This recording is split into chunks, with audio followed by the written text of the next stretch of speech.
The power of music to move people is unquestioned, but in the right hands it can be positively unlimited.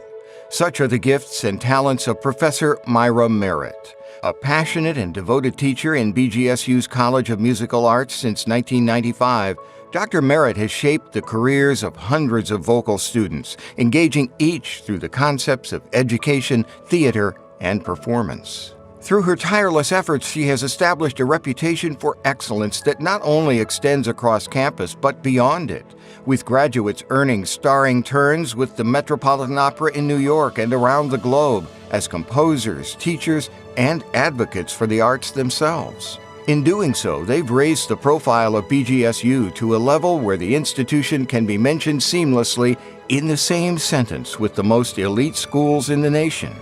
An artistic and decidedly evocative vocalist in her own right, Myra Merritt understands the subtleties of tone and taste.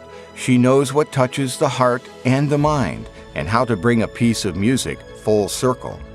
Reflecting on the common humanity in the decidedly uncommon way Dr. Merritt approaches the classroom, she's been called a true lady of class and grace by her International Opera star pupil, Tammy Bradley.